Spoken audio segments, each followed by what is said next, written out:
ہے، فرمایا 70 سال قبل جہنم میں ایک پتھر پھینکا تھا، اب وہ پیندے پہ گرا ہے، یہ اس کے گرنے کی آواز ہے۔ تو 70 سال جاتے ہوئے لگتے ہیں اور 70 سال آتے ہوئے لگتے ہیں۔ بعض لوگ کہہ دیتے ہیں یار اگر جہنم میں گئے بھی تو ایک جھٹکا لگے گا، اگر ایک جھٹکا بھی لگا تو 140 سال لگ جائیں گے۔ فما اصبرہم علی النار، لوگوں کا آگ پر کتنا بڑا حوصلہ ہے کہ وہ ایسی باتیں کر جاتے ہیں۔ اب اس کو 70 سال جہنم کے پیندے تک اترنے میں لگیں گے۔ وہاں واقعی مانتے ہیں جو لوگوں کی اس نے پکڑی ہوئی ہوں گی وہ موجود ہوں گی، ان کو پکڑ کے پھر 70 سال تک اوپر آئے گا، اور جب وہ کنارے پہ آ کے باہر نکلنے لگے گا پھر پاؤں پھسل جائے گا، اور پھر 70 سال تک لڑکتا ہوا نیچے چلا جائے گا، پھر 70 سال بعد آئے گا، اور جب اس کی دیوار کے آخر تک پہنچے گا لیکن پھر اس کا پاؤں پھسل جائے گا۔ لوگوں کی امانتیں ہڑپ کرنے والے کو قیامت کے دن یہ سزا دی جائے گی۔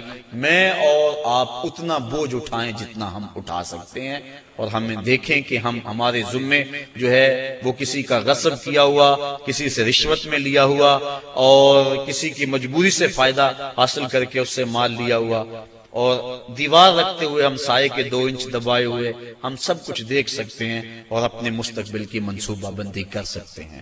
حضور علیہ السلام آگے گئے تو آقا کریم نے دیکھا کہ کچھ عورتیں ہیں کہ جو چھاتیوں کے بل لٹکائی گئی۔ فرمایا کہ یہ کون سی خواتین ہیں؟ تو عرض کی کہ حضور آپ کی امت کی یہ وہ عورتیں ہیں جو زنا کیا کرتی تھیں، اور آج ان کو یہ سزا دی جا رہی ہے۔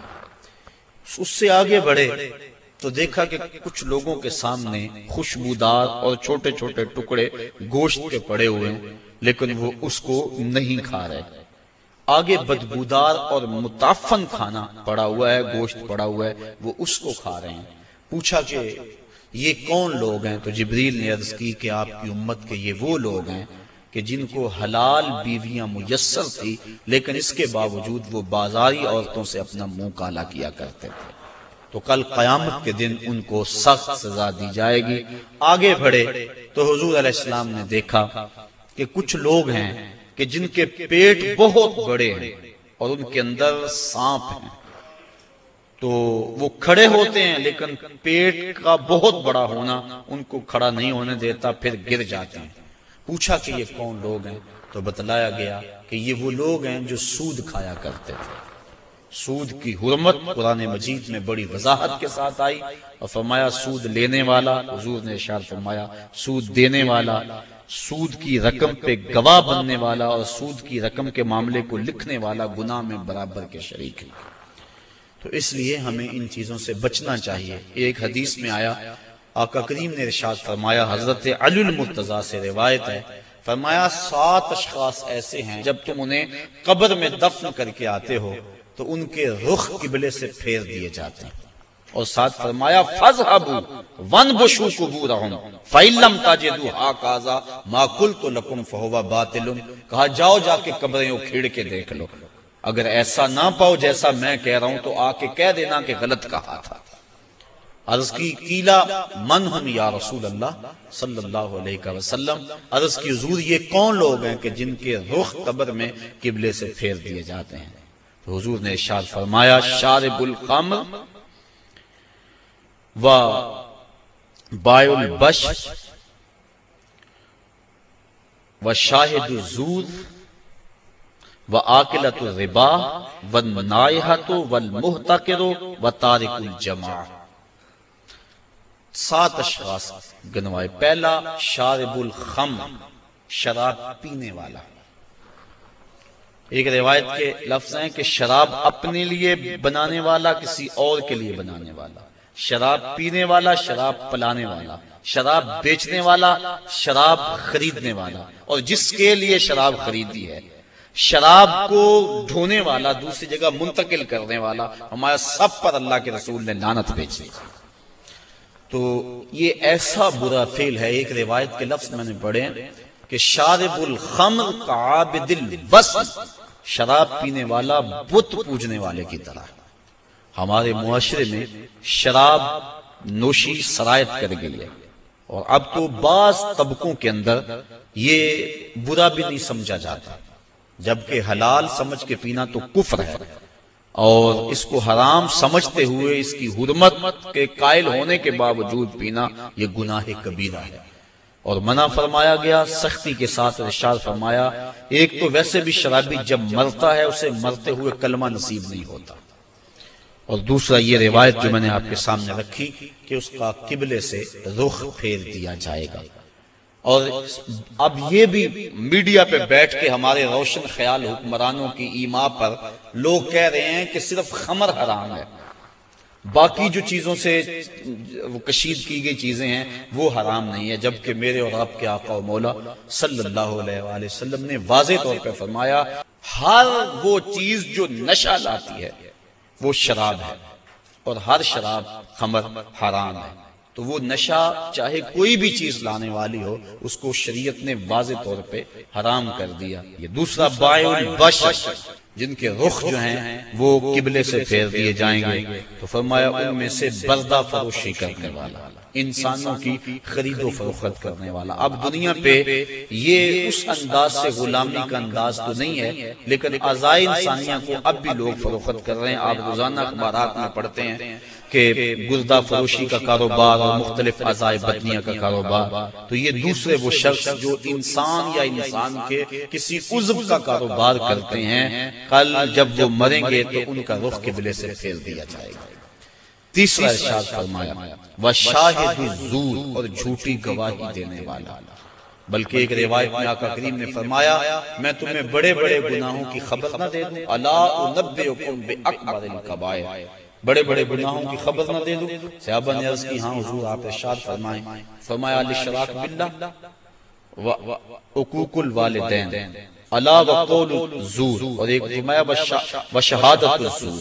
یہ مختلف اقوال ہیں احادیث میں، مختلف احادیث میں، تو شہادت الزور جھوٹی گواہی کو حضور علیہ السلام نے جو ہے وہ اکبر الکبائر میں شمار کیا۔ اور چوتھا فرمایا سود کھانے والے، سود لینا، سود دینا، سود لکھنا، اس کی رقم پر گواہ بننا، ان وزر میں فرمایا چاروں برابر ہیں۔ اور ایک روایت ہے صحاح کی، ارشاد فرمایا کہ سود کے گناہ کے 70 درجے ہیں، اور کم سے کم درجہ اپنی ماں سے زنا کرنا ہے۔ اب میں اور آپ دیکھیں اور اپنی زندگی کی راہ کو درست کریں۔ آگے فرمایا وَالنَّائِحَاتُ، نوحہ کرنے والی عورتیں جب قبر میں جائیں گی تو ان کا رخ پھیر دیا جائے گا۔ جب کوئی شخص فوت ہو جاتا ہے تو صبر کا حکم ہے، آنکھوں کا غم اور دل کا غم رحمان کی طرف سے، ہاتھوں کا اور زبان کا غم شیطان کی طرف سے۔ فرمایا لیس منا من ضرب الخدود وشق الجیوب ودعا بدعوی الجاہلیہ، جس نے گریبان نوچے، اپنے منہ پہ تھپڑ مارے اور جہلوں جیسی باتیں کی، فرمایا ہمارے سے اس کا کوئی تعلق نہیں ہے۔ تو دل غم زدہ ہو، آنکھوں سے روئیں، اس شریعت نے منع نہیں کیا، لیکن واویلا کرنا، کوئی کہہ رہا اللہ تجھے ترس نہ آیا، کوئی کچھ بول رہا ہے معاذ اللہ، یہ کفریہ کلمات ہیں۔ تو فرمایا نوحے کرنے والے کل جب مریں گے تو ارشاد فرمایا کہ وہ عورت جو نوحے کرتی ہے قبر سے اس کا رخ قبلے سے پھیر دیا جائے۔ والمحتکر، اور چھٹا شخص جو ذخیرہ اندوزی کرتا ہے۔ ذخیرہ اندوزی انسان کا کھانے پینے کا سامان ہے، غلہ، اور جانوروں کا جو چارہ ہے، اس میں ذخیرہ اندوزی شریعت نے منع فرمائی ہے۔ باقی جو معاملات ہیں کاروبار آپ کے، ان میں اگر کر لیں تو وہ منع نہیں۔ اور اس میں حضور نے ارشاد فرمایا جس نے 40 دن تک ذخیرہ اندوزی کی، اللہ تعالیٰ اسے 40,000 سال جہنم کی آگ میں جلائے گا۔ آخری فرمایا وَتَارِكُ الْجَمَاعَةِ، اور جو جماعت کو چھوڑنے والا ہے، نماز تو پڑھتا ہے لیکن جماعت سے نہیں پڑھتا۔ حضرت محمد بن سماعہ ایک بزرگ ہیں، امام محمد بن حسن الشیبانی کے شاگرد، اور امام محمد بن حسن الشیبانی امام اعظم کے شاگرد۔ محمد بن سماعہ کہتے ہیں 103 سال عمر پائی، کہتے ہیں 40 سال بیت گئے، جماعت کیا میری تکبیر اولیٰ بھی قضا نہ ہوئی، میری والدہ کا انتقال ہو گیا، بس مصروفیت ایسی ہوئی، صدمہ ایسا پڑا کہ میں مسجد میں آیا، سلام پھر گیا تھا، جماعت ہو چکی تھی، بڑا پریشان ہوا کہ زندگی میں کبھی کوئی تکبیر اولیٰ بھی نہیں رہی، آج جماعت بھی جاتی رہی۔ پھر میں نے سوچا ایک نماز جو جماعت سے پڑھی جائے، منفرد پڑھنے والی 25 نمازوں کے برابر ہے، ایک روایت میں 27 نمازوں کے برابر ہے۔ چلو میں اس نماز کو 25 بار پڑھ لیتا ہوں۔ کہتے ہیں میں کھڑا ہو گیا اور اس نماز کو، ان فرائض کو میں نے 25 بار پڑھا، اور جب 25ویں بار پڑھ رہا تھا تو حاطب سے آواز آئی، اے محمد بن سماع، تم نے نماز تو 25 مرتبہ پڑھ لی، لیکن جب امام ولدالضالین کہتا ہے اور اس کے ساتھ فرشتے آمین کہتے ہیں، وہ آمین کہاں سے لاؤ گے؟ تو کہتے ہیں میں پریشان ہوا کہ میں 25 چھوڑ کے 25,000 مرتبہ بھی پڑھوں لیکن جماعت کی فضیلت نہیں پا سکتا۔ تو فرمایا وَالتَّارِكُ الْجَمَاعَ، اور جماعت کو ترک کرنے والا۔ حضور علیہ السلام نے ارشاد فرمایا کہ پھر میں آگے بڑھا تو میں نے کچھ لوگوں کو دیکھا کہ ان کی زبانیں لوہے کی کینچیوں سے کاٹی جا رہی تھی۔ میں نے جبریل امین سے پوچھا کہ یہ لوگ کون ہیں کہ جن کی زبانیں لوہے کی کینچیوں سے کاٹی جا رہی ہیں؟ جبریل نے عرض کی کہ حضور یہ آپ کی امت کے وہ فتنہ پرور خطیب ہیں جو کہتے کچھ اور تھے کرتے کچھ اور تھے۔ ہاؤلائی خطباء الفتنہ، یہ فتنہ پرور خطیب ہیں جن کی زبان معاشرے میں آگ لگاتی تھی اور زمانے کو کچھ اور کہتے تھے لیکن اپنا عمل اور اپنا کردار ان کا کچھ اور تھا۔ اس لیے منبر و محراب کے جو وارث ہیں ان کو ایک ایک لفظ جو ہے وہ تول کے بولنا چاہیے، اور اس پر پہلے عمل ہو تو لفظ لوگوں کے دلوں میں اترتے ہیں۔ تقریر سادہ ہو یا مختصر ہو اس سے کوئی غرض نہیں ہے، لیکن اگر انسان کی گفتگو کے پیچھے اس کے اپنے عمل کی قوت نہیں ہوگی تو چاہے اس کی تقریر سے لوگ لوٹ پوٹ ہو جائیں اور سارا دن دھوم مچی رہ کے حد ہو گئی، لیکن اس کے اثرات روح تک نہیں پہنچیں گے، وہ دماغ تک ہی ٹھہر جائے گی، دل تک نہیں پہنچ پائے گی۔ اس لیے فرمایا یہ آپ کی امت کے وہ فتنہ پرور خطیب ہیں کہ جو زبان سے کچھ اور کہتے ہیں اور ان کا اپنا کردار اور عمل اور ہے۔ انسان جب اپنی زبان کو کھولے تو اپنے عمل کا جائزہ لے لے۔ آپ اور میں بھی جو ہے وہ اپنی زندگی میں اس چیز کو غور کے ساتھ دیکھیں۔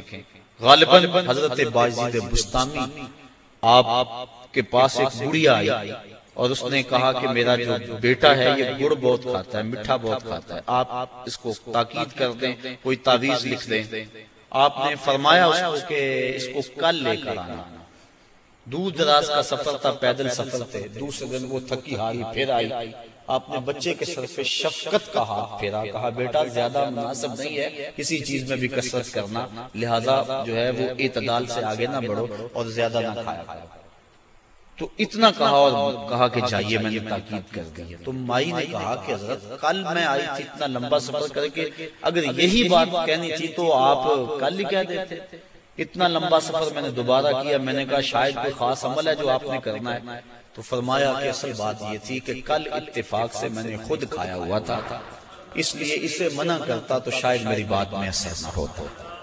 اب یہ ایک عام اور سادہ سی بات ہے، لیکن ہم اگر اپنے بچوں کو گھر میں تاکید کرتے ہیں نا، بعض کا لوگ کہتے ہیں یہ بچے نماز نہیں پڑھتے، اچھا جی ان کے لیے دعا کر دیں، ہم نہیں پڑھتے چلو یہ تو پڑھیں۔ تو میں کہا کرتا ہوں یہ کیوں پڑھیں؟